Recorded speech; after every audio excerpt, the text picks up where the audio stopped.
Selamat pagi, inilah headline news pukul 10 waktu Indonesia Barat, saya Anggi Asibuan. Pemirsa, Menteri Keuangan Sri Mulyani menyusun 8 strategi jangka menengah guna mendukung agenda pembangunan dalam negeri. Strategi tersebut memprioritaskan ketahanan pangan hingga akselerasi investasi melalui Danantara. Hal ini dipaparkan Sri Mulyani dalam rapat paripurna ke-18 DPR RI pada Selasa. Menteri Keuangan Sri Mulyani mengungkapkan pemerintahan akan meningkatkan kapasitas produksi pangan pada APBN 2026.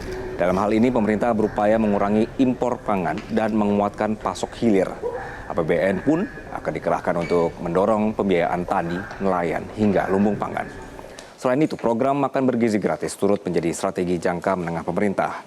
Lebih lanjut, APBN tahun depan akan memperkuat efektivitas pembagian manfaat makan bergizi gratis kepada 82 juta orang.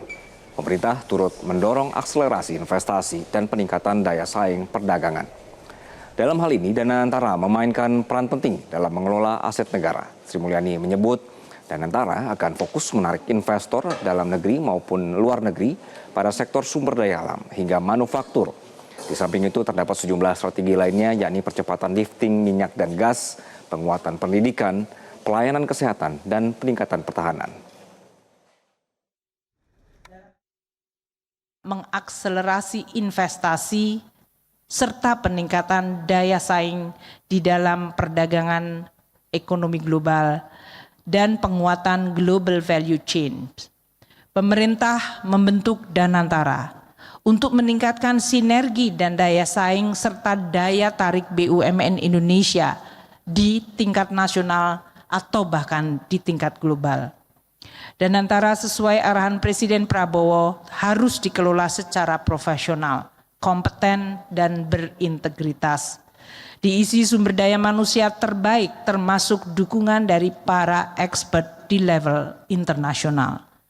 Pengelolaan dilaksanakan di bawah mekanisme pengawasan dan tata kelola yang baik, profesional, transparan, akuntabel, dengan menerapkan prinsip good corporate governance. Danantara menerima mandat untuk menjalankan perbaikan operasional BUMN dan meningkatkan kualitas investasi. Untuk fungsi operasional Danantara sebagai super holding BUMN membangun sinergi dan efisiensi antar berbagai entitas BUMN. Dengan demikian aset negara dapat dikelola secara terintegrasi, produktif, dan konsisten mendukung agenda pembangunan. Sebagai fungsi investasi, Danantara menjadi pengelola investasi aset dan dana pemerintah untuk mengakselerasi investasi produktif sesuai prioritas pembangunan. Untuk fungsi ini, Danantara mengoptimalkan peranannya di dalam menarik investasi swasta baik nasional maupun internasional. Fokus investasi diarahkan pada sektor terkait hilirisasi sumber daya alam, manufaktur bernilai tambah tinggi, energi terbarukan, infrastruktur digital, industri hulu strategis, ketahanan pangan, serta motor pertumbuhan ekonomi berkelanjutan, serta memperkuat keseimbangan eksternal perekonomian. Jelajahi cara baru mendapatkan informasi. Download Metro TV Extend sekarang.